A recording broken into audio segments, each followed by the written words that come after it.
de cette invitation. Je devais vraiment être avec vous et puis j'ai eu un petit problème d'atteinte virale à la fois en famille et au boulot, donc j'ai été obligé d'annuler. C'est un peu compliqué parce que je ne vous vois pas et que je ne participe pas à la table ronde, mais je vais répondre quand même sans diapositive parce qu'il y avait des petits problèmes techniques, mais on va arriver. Effectivement, en plus, j'ai participé.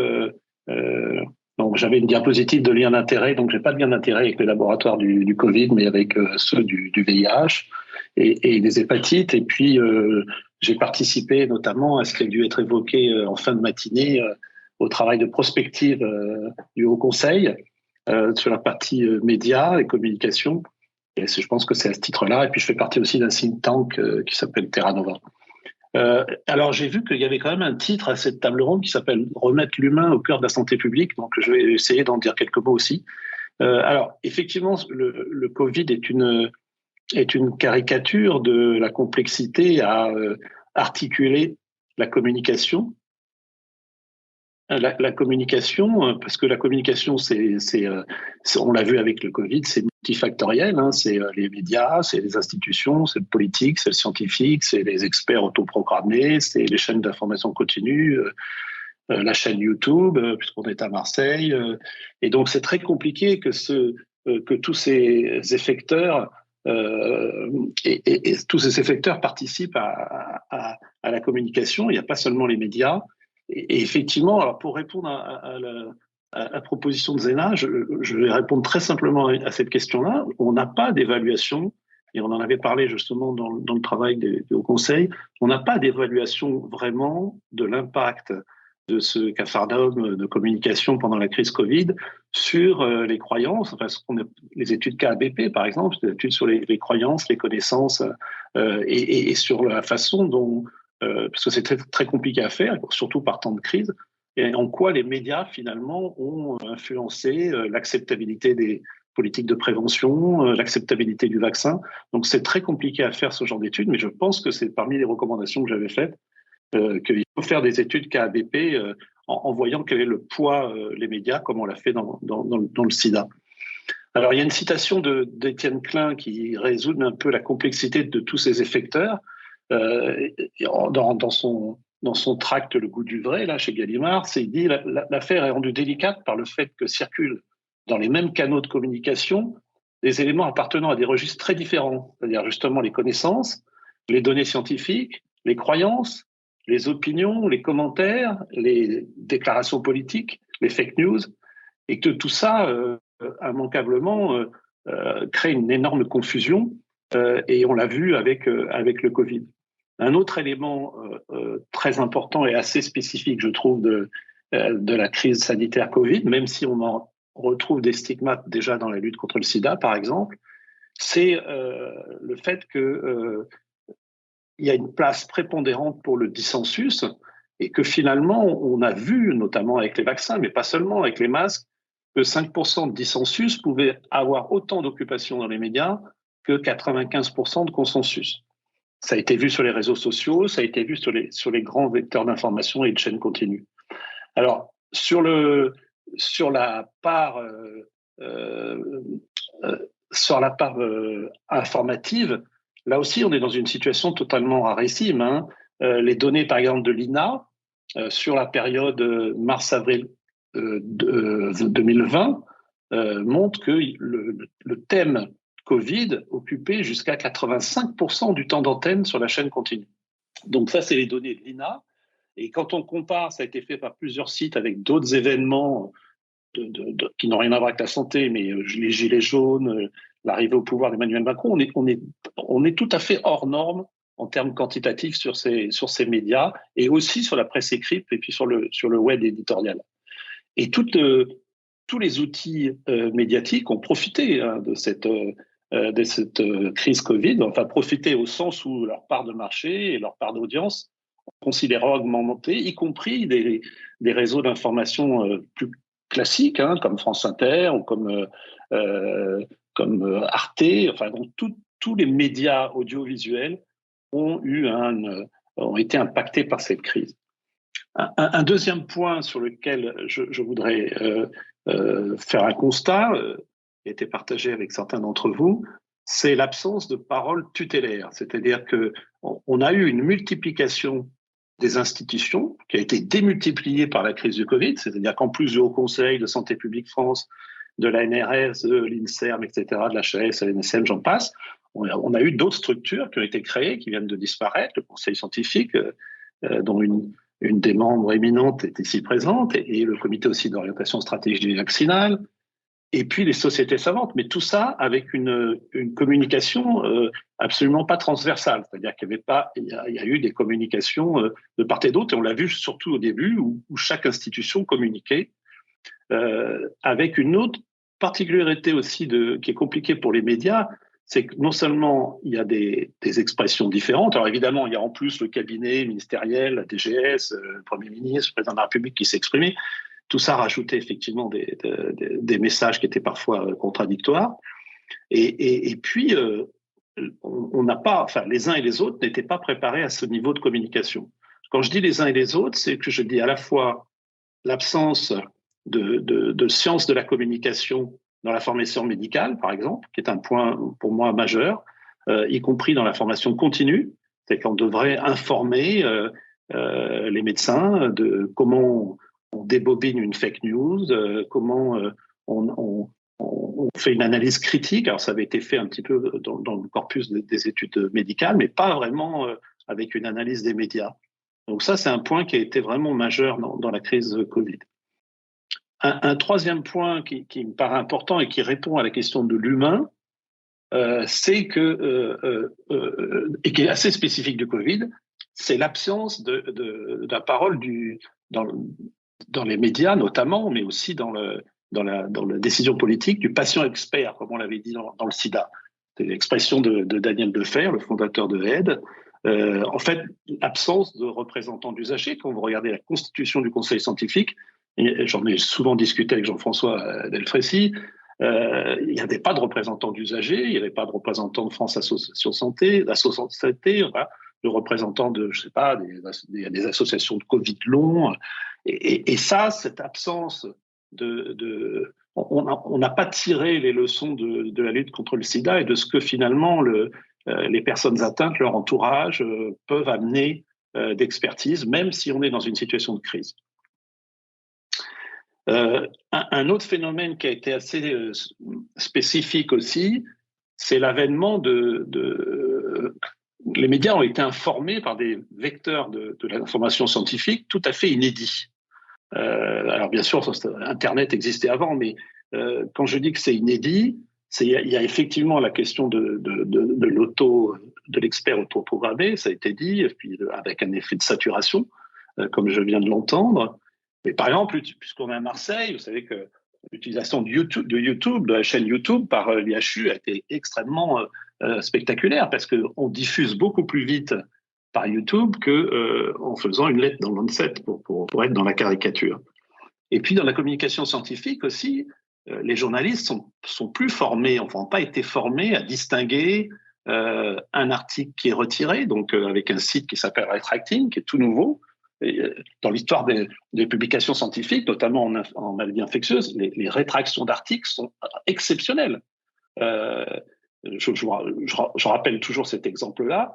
L'exemple dans la santé publique, il faut aller chercher l'affaire sur le vaccin Aurore et qui avait été accusé d'avoir un lien avec l'autisme, qui a duré plus de 10 ans avant que le Lancet rétracte cet article. Mais là, il y a eu beaucoup d'articles retirés sans que d'ailleurs il y ait un suivi. C'est-à-dire que vous pouvez très bien faire une communication grand public sur un article qui est soit publié sans avoir été revu par les pairs, donc avec l'avènement du site medRxiv, et soit purement retiré pour des raisons éthiques ou de malversation scientifique. Donc ça, c'est vraiment un phénomène nouveau. Un autre phénomène nouveau aussi entre la communication scientifique et la communication grand public, c'est ces revues qu'on a vues, et pas seulement dans les suscités, ces revues prédatrices, qui sont faites des revues qui ne sont là que pour capter l'argent de ceux qui publient, voire des revues d'autopromotion. Et ça a été très compliqué pour les gens sur le terrain, pour les journalistes, d'arriver à faire le tri. Ils n'ont pas été formés à ça. Alors, dans les autres éléments il y a eu, je le disais, l'absence de paroles tutélaires, et notamment, je pense, une responsabilité des sociétés savantes, y compris celles auxquelles je contribue, je participe, que ce soit la Société de pathologie infectieuse de langue française ou que ce soit d'autres, les urgentistes. J'avais fait en 2020 une comparaison absolument pas scientifique en prenant un des chefs de file complotistes qui était un physiologiste du sport qui a disparu des chaînes, mais qu'on voyait à peu près sur toutes les chaînes de télévision. Ce physiologiste du sport avait asséné un certain nombre de contre-vérités tout à fait saisissantes, notamment par le fait que les tests dépistaient 90% de gens qui n'étaient pas contagieux. Je vous en cite qu'un exemple. Et j'ai regardé les nombres d'occurrences en 2020 qu'il y avait sur Google avec lui. Il avait eu à peu près plus d'1 million d'occurrences. Quand vous regardez, par exemple, dans la même période, ce que le président de la Société française la Société de pathologie de langue française, infectieuse de langue française, la SPILF, Pierre Tadevin, j'en ai discuté avec lui, vous êtes à 19 000 occurrences. C'est-à-dire qu'on est toujours dans un phénomène où le dissensus et la fake news est beaucoup plus prégnante dans l'espace public que la réalité scientifique. Et ça a été démultiplié par la crise du Covid. Un autre point aussi un petit peu particulier qu'on avait vu un petit peu avec le sida, c'est la collusion avec la parole scientifique avec la parole politique. Et les médias ont beaucoup repris. Donc, vous vous rappelez que le président de la République avait annoncé qu'on allait avoir les résultats de Discovery. Il y a eu beaucoup de conférences mêlant un scientifique et un Premier ministre. Et ça, on n'avait pas l'habitude de gérer cette information, je dirais, bicéphale. Un point sur les réseaux sociaux. Il y a un petit travail qui avait été fait sur Facebook qui est tout à fait intéressant par un scientifique probablement masqué qui s'appelle Hervé avec un petit jeu de mots. Et il avait fait un petit travail, un test, en postant sur plusieurs réseaux sociaux, au moment de la sortie des vaccins Pfizer, une information très positive en faveur des vaccins. Donc, il a eu 300 000 vues, 2000 partages, plus de 500 commentaires.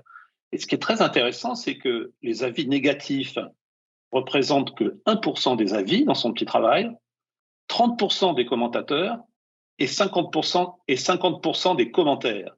C'est-à-dire qu'en fait, c'est ça la complexité, c'est d'arriver à se hisser à ce niveau d'information. Un autre travail qui a été fait aux États-Unis par un groupe qui lutte contre la circulation des fake news dans les médias, sur Twitter, ils ont pris une période là sur 2021 avec plus de 800 000 tweets. Et ils ont regardé l'origine des tweets anti-vaccins. Et ils se sont aperçus que plus de 2/3 de ces tweets délibérément anti-vaccins étaient postés par 12 personnes. C'est-à-dire qu'en fait, par très peu de personnes et énormément de tweets. 65% donc de 812 000. Donc ça, c'est une dimension qui est très importante.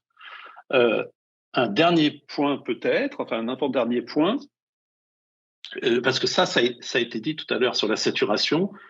Moi, je suis très sensible pour plein de raisons, parce que j'ai d'autres pôles d'attractivité médicale que le Covid, par la façon dont cette médiatisation à saturation a invisibilisé toutes les autres pathologies. Je ne parle même pas de la perte de dépistage et des pertes de chance pour les patients induites par cette crise. Là, je parle de l'invisibilité dans l'espace public, dans les médias, de tout ce qui a pu exister, notamment en 2020. Je pense à la Journée mondiale de lutte contre le sida, contre la transphobie, des maladies rares, le cancer, le Dry January. Tout ça a été invisibilisé et évidemment, ça a forcément un impact sur la santé publique. Mais est-ce la faute à qui? Je ne sais pas. Mais en tout cas, quand vous avez 80% de votre chaîne qui est occupée par le Covid, vous ne pouvez pas parler des autres sujets de santé publique.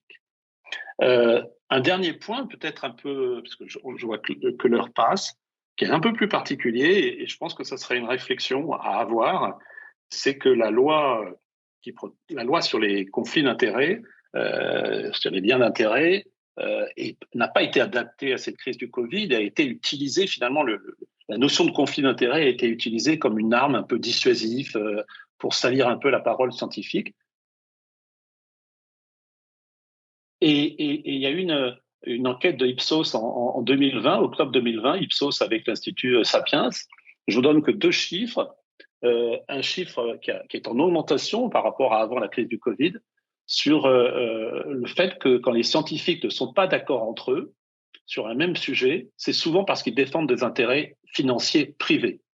Il y avait 45% des gens qui étaient en faveur de cet item avant la crise Covid, ils sont à 58% dans cette enquête et montrent finalement qu'il est resté quelque chose de ce débat et parfois de ces polémiques absolument incroyables sur les conflits d'intérêts et sur les prétendus conflits d'intérêts et sur les liens d'intérêt.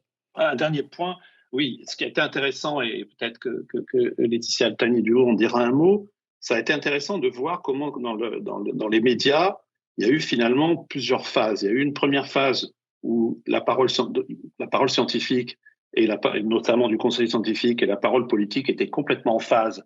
Et finalement, il y avait c'était assez facile le traitement de l'information. Après, il y a eu une deuxième phase de dissociation, où chacun prenait ses responsabilités, le scientifique commentait, analysait et conseillait, et le politique décidait.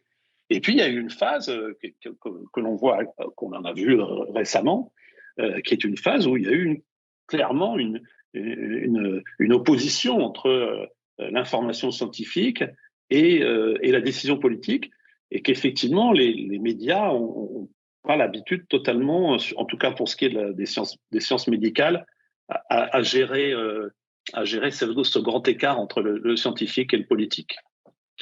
Voilà, je crois que c'est à peu près tout parce que je suis le dernier et que je ne veux pas trop en faire. Et je finirai par une citation de Pierre Dac. La prévision est difficile, surtout lorsqu'elle concerne l'avenir. Que je vous laisse comme réflexion.